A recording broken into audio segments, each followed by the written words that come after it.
ಚಿಕ್ಕಬಳ್ಳಾಪುರ ನಗರ ವ್ಯಾಪ್ತಿಯಲ್ಲಿ ಎಂಜಿನಿಯರ್, ವೈದ್ಯಕೀಯ ಶಿಕ್ಷಣ ಸೇರಿದಂತೆ ಇತರೆ ಉನ್ನತ ಶಿಕ್ಷಣ ವ್ಯಾಸಂಗ ಮಾಡುತ್ತಿರುವ ವಿದ್ಯಾರ್ಥಿಗಳಿಗೆ ನಗರಸಭೆಯಿಂದ ಲ್ಯಾಪ್ಟಾಪ್ ವಿತರಿಸಲಾಗುತ್ತದೆ. ಅರ್ಹ ವಿದ್ಯಾರ್ಥಿಗಳು ಅರ್ಜಿ ಸಲ್ಲಿಸಲು ಈಗಾಗಲೇ ಅವಕಾಶ ಕಲ್ಪಿಸಲಾಗಿದ್ದು, ಪ್ರಚಾರದ ಕೊರತೆಯಿಂದಾಗಿ ಹೆಚ್ಚಿನ ವಿದ್ಯಾರ್ಥಿಗಳು ಅವಕಾಶ ವಂಚಿತರಾಗಿದ್ದಾರೆ. ಇದನ್ನು ತಪ್ಪಿಸಲು ನಗರಸಭೆ ಮತ್ತೆ ಕಾಲಾವಕಾಶವನ್ನು ವಿಸ್ತರಿಸಿದೆ. ಶುಕ್ರವಾರಕ್ಕೆ ಮೊದಲ ಅವಧಿ ಮುಕ್ತಾಯವಾಗಿದ್ದು, ಇದನ್ನು ಇನ್ನು 15 ದಿನಗಳ ಕಾಲ ಹೆಚ್ಚಿಸಲಾಗಿದೆ. ಇನ್ನು ನಗರ ವ್ಯಾಪ್ತಿಯಲ್ಲಿರುವ ವಿಕಲಚೇತನರಿಗೆ ಟ್ರೈಸಿಕಲ್ ವಿತರಣೆಯೂ ನಡೆಯಲಿದ್ದು, ಅರ್ಹ ವಿಕಲಚೇತನ ಅಭ್ಯರ್ಥಿಗಳು ವಿಸ್ತರಿಸಿದ ಕಾಲಾವಧಿಯಲ್ಲಿ ಅಗತ್ಯ ದಾಖಲೆಗಳೊಂದಿಗೆ ನಗರಸಭೆಗೆ ಅರ್ಜಿ ಸಲ್ಲಿಸಿದಲ್ಲಿ ಅಂತಹವರಿಗೆ ಟ್ರೈಸಿಕಲ್ ವಿತರಣೆ ಮಾಡಲಾಗುತ್ತದೆ.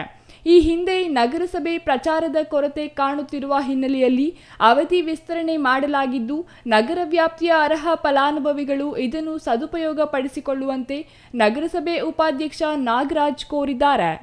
ಈ ಕುರಿತು ಮಾತನಾಡಿದ ಅವರು, ನಗರ ವ್ಯಾಪ್ತಿಯ ನಿವಾಸಿಗಳಾಗಿದ್ದು ಬಿಇ, ಎಂಬಿಬಿಎಸ್ ಸೇರಿದಂತೆ ಇತರೆ ಉನ್ನತ ಶಿಕ್ಷಣದಲ್ಲಿ ವ್ಯಾಸಂಗ ಮಾಡುತ್ತಿರುವ ವಿದ್ಯಾರ್ಥಿಗಳಿಗೆ ಲ್ಯಾಪ್ಟಾಪ್ ವಿತರಿಸಲಾಗುತ್ತದೆ. ಅದೇ ರೀತಿಯಲ್ಲಿ ನಗರ ವ್ಯಾಪ್ತಿಯಲ್ಲಿರುವ ವಿಕಲಚೇತನರಿಗೆ ಟ್ರೈಸಿಕಲ್ ವಿತರಣೆಯೂ ನಡೆಯಲಿದ್ದು, ಅರ್ಜಿ ಸಲ್ಲಿಸಲು ಶುಕ್ರವಾರ ಇದ್ದ ಕೊನೆಯ ದಿನಾಂಕವನ್ನು 15 ದಿನಗಳ ಕಾಲ ವಿಸ್ತರಿಸಲಾಗಿದೆ.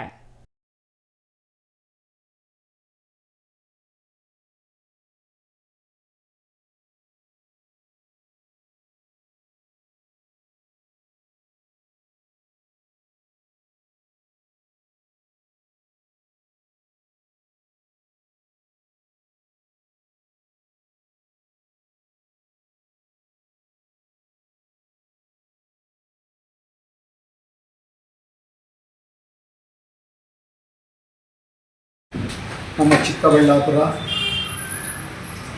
ವಿದ್ಯಾರ್ಥಿಗಳಿಗೆ, ಬಿ ಮಾಡ್ತಾ ಇರ್ತಕ್ಕಂಥ ವಿದ್ಯಾರ್ಥಿಗಳಿಗೆ ಮತ್ತು MBBS ವ್ಯಾಸಂಗ ಮಾಡ್ತಾ ಇರ್ತಕ್ಕಂಥ ವಿದ್ಯಾರ್ಥಿಗಳಿಗೆ ಈ ದಿನ ಏನು ಚಿಕ್ಕಬಳ್ಳಾಪುರ ನಗರಸಭೆಯಿಂದ ಲ್ಯಾಪ್ಟಾಪ್ ಕೊಡುವಂಥ ಯೋಜನೆ ಕೈಗೊಂಡಿದ್ವಿ, ಅದು ಈ ದಿನ ಕಡೆ ದಿನ ಆಗಿತ್ತು. ಭಾಳ ಜನಕ್ಕೆ ಮಾಹಿತಿ ಇರಲಿಲ್ಲ ಅಂತ ಗೊತ್ತಾಯಿತು. ಹಾಗಾಗಿ ಈ ಚಿಕ್ಕಬಳ್ಳಾಪುರ ವಿದ್ಯಾರ್ಥಿಗಳಿಗೋಸ್ಕರ ಕಮಿಷನರ್ ಅವರ ಹತ್ರ ಈಗಾಗಲೇ ನಾನು ವಿಷಯ ಚರ್ಚೆ ಮಾಡಿದ್ದೀನಿ. ಇನ್ನು ಅವ್ರಿಗೆ 15 ದಿನ ಕಾಲಾವಕಾಶ ಕೊಡಿ. ಯಾರ್ಯಾರು ನಮಗೆ ದಾಖಲೆಗಳು ನೀಡೋವಂಥದ್ದಿದ್ದಾರೆ ಅವರು ಬೇಗ ಬಂದು ಕೊಡೋವಂಥದ್ದಾಗಲಿ. ಅಂಥ ಒಂದು ವಿದ್ಯಾರ್ಥಿಗಳಿಗೆ ನಾವು 15 ದಿನ ಕಾಲಾವಕಾಶ ಕೊಟ್ಟಿದ್ದೀವಿ. ಕೂಡಲೇ ತಗೊಂಡು ಸೆಕ್ಷನ್ನಲ್ಲಿ ಕೊಡಿ. ಸಭೆಯ ಗೌರವಾನ್ವಿತ ಸದಸ್ಯರುಗಳ ಹತ್ರನೂ ಕೂಡ ಮಾಹಿತಿ ಇದೆ, ತಾವು ಅವರ ಹತ್ರನೂ ಮಾಹಿತಿ ತಗೊಳ್ಳಿ.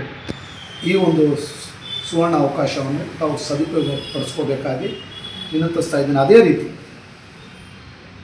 ವಿಶೇಷ ಚೇತನರಿಗೆ ತ್ರಿಚಕ್ರ ವಾಹನವನ್ನು ಕೂಡ ಕೊಡುವಂಥದ್ದು ನಮ್ಮ ನಗರಸಭೆಯಿಂದ ಇದೆ.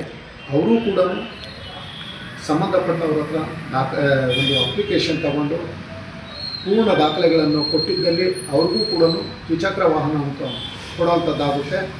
ಈ ಒಂದು ಅವಕಾಶನ ಸದುಪಯೋಗ ಪಡಿಸ್ಕೊಳ್ಳಿ.